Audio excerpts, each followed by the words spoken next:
Very good morning to class 8 student of St. Paul High School. So in this video we will be solving some more questions regarding to the chapter rule of 3. So first I would like to show you and explain in the question. So we'll be doing this question. You see, a man went from Calcutta to Diga by a bus in 4.5 hours. If the speed of the bus be 45 km per hour, find the distance between Calcutta and Diga. There are two places, okay? One is Calcutta, another one is Diga, okay? The time taken by that person from traveling from this place to this place is 4.5 hours, okay? And the speed of the bus was how much? 45 km per hour. You have to find out the distance, so you must know the formula. This one is a simple one question. You see, therefore speed is how much? We have to find out the distance. So what is the formula for distance? It is speed into time, and speed is in improper fraction or vulgar fraction. You have to make it proper fraction. 4 to z plus 1, so it becomes 9 by 2. Sorry, this was the time basically, and speed is 45. Okay, you have to multiply.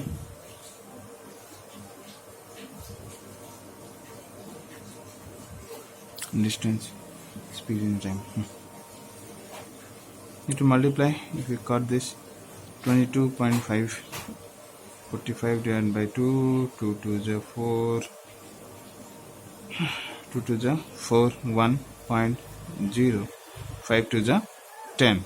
Yes, so 22.5. So we have to multiply 22.5.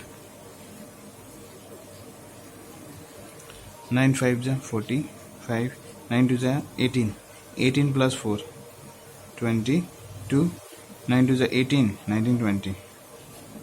202.5 kilometer was the distance between Calcutta and Diga. Okay, now moving on to the next question. You see, 12 worker can fit a machine in 40 days. In how many days will 20 worker fit the machine? Okay, so this is related to work. Okay, whenever it is related to work, you see, more people means lesser time. कोई भी काम को अगर ज़्यादा आदमी करेंगे तो क्या होगा? कम समय लगेगा. देखिए, 12 आदमी को काम करने में कितना दिन लग रहा है? 40 दिन. तो 20 आदमी को कितना दिन लगेगा? ठीक है, ये आपको फाइंड आउट करना है.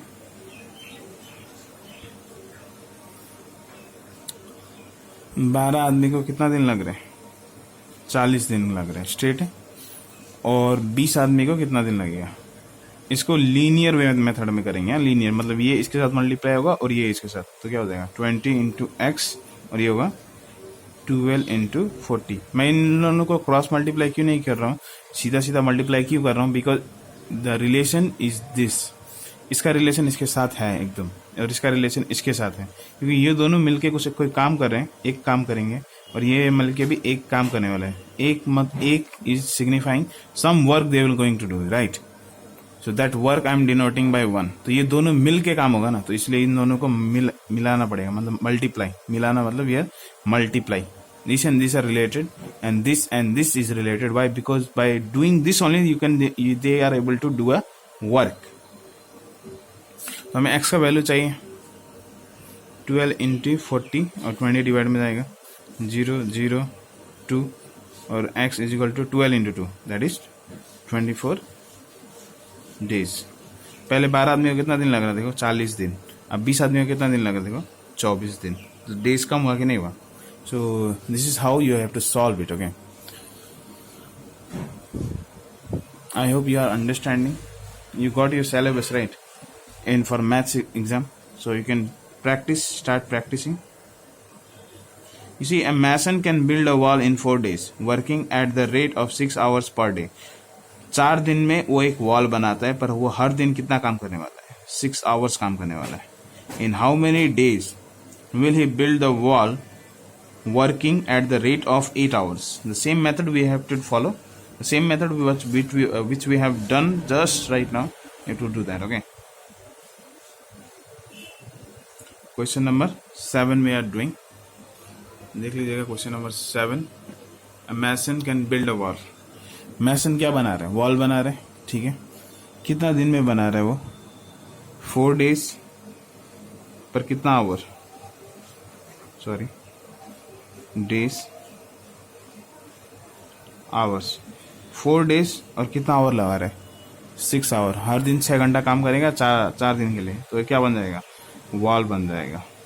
ठीक, पर कितना दिन लगेगा अगर वो 8 आवर्स करके काम करे और वॉल कंप्लीट करना है उसे?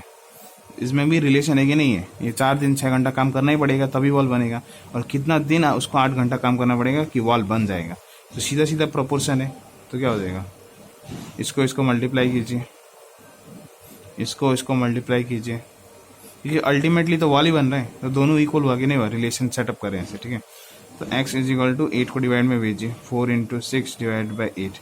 4 2 जा 2 3 जा, तो x is equal to 3 days. कैसे होगा? एक बार फिर से देखिए. 4 days 6 घंटा काम कर रहे हैं, 4 दिन 6 घंटा करके काम करेगा, हर दिन 6 आवर करके काम करेगा, तो बन जाएगा क्या? आपका वॉल बन जाएगा. पर कितना दिन वो 8 घंटा करके काम करे कि वॉल बन जाए? ठीक है, तो ये स्ट्रेट प्रोपोर्शन आपको दिख रहा है. स्ट्रेट प्रोपोर्शन में आप क्या करोगे? इसको मल्टीप्लाई करके इधर लिखना है, इसको मल्टीप्लाई करके इक्वल टू का इस साइड लिखना है. फिर हमें x का वैल्यू चाहिए, तो 8 को इक्वल टू का उधर भेज देना है. तो मल्टीप्लाई में है तो कहाँ चला जाएगा? डिवाइड में. 4 कितना जा 8, 4 2 जा 8, और 2 कितना जा 6, 2 3 जा 6, तो x is equal to 3 days. 3 दिन लगेगा x को वो वॉल कंप्लीट करने के लिए, अगर वो कितने घंटे काम करेगा? हर दिन 8 आवर्स काम करेगा तब. I hope you have understood this. Okay, तो ये देख लीजिएगा. 8 men और 12 boys can finish a work in 100 days. In how many days will 24 men and 12 boys finish the work? ये एक इम्पॉर्टेंट क्वेश्चन है, आपको थोड़ा समझा देता हूँ, ये करके दिखा देता हूँ, तभी आपको समझ में आएगा एक्चुअली. ओके,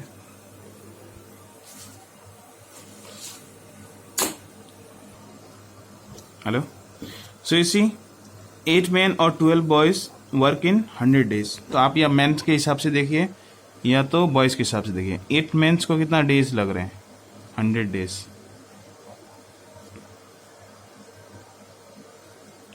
कुछ काम कर रहे हैं लोग. ठीक है, एक्स काम कर रहे हैं लोग. 8 मेंस को 100 days लग रहे हैं एक्स काम करने के लिए. क्वेश्चन में क्या बोल रहे हैं? या तो 8 men या तो 12 boys. या तो मैं 12 boys ले लूँ या तो 8 men. तो मैंने 8 men लिया, 100 days लग रहे हैं. इधर क्या बोल रहे हैं? In how many days will 24 men and 12 boys. इधर बोल रहे हैं 24 men तो है ही है, पर 12 boys भी हैं, तो कितना दिन लगेगा कि आपका वो एक्स काम हो जाए?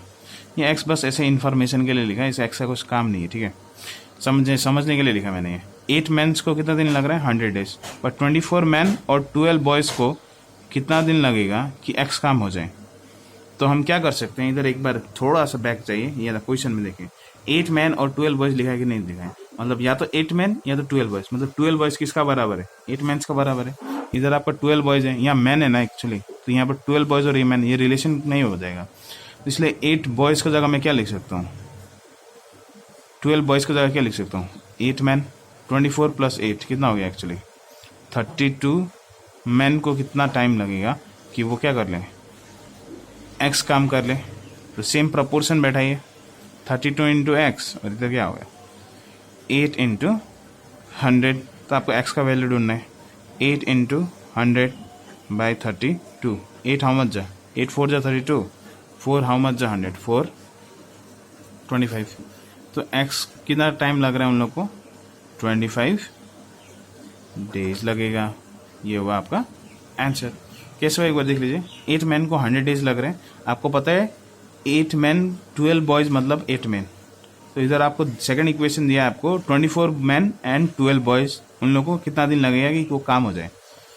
एक्स का जगह डब्ल्यू लेता हूँ, वर्क, एक वर्क हो रहा है. ठीक है, तो आपका 12 boys पता था, पर 12 boys एक्चुअली क्या 8 men है. तो 24 + 8 कितना हो गया? 32 men को कितना दिन लगेगा कि वो आपका वर्क हो जाए? तो ये और ये मल्टीप्लाई और ये मल्टीप्लाई, स्ट्रेट प्रोपोर्शन जैसे कि हम लोग पहले करते आ रहे हैं. स्ट्रेट प्रोपोर्शन में एक्स का वैल्यू डालना है, 32 डिवाइड में चला जाएगा, 8 4 जा 32, 4 हाउ मच 100, 25 जा, तो x is equal to 25 days वो आपका आंसर। सो रिमेनिंग क्वेश्चन 8 हो गया है। You can try 9, 10, 11, 12 till 15, try to solve it, okay? From this 10 I have done this 8, 9 to 15 is your homework. Try to solve. If you face any problem, try to contact me as soon as possible. Thank you.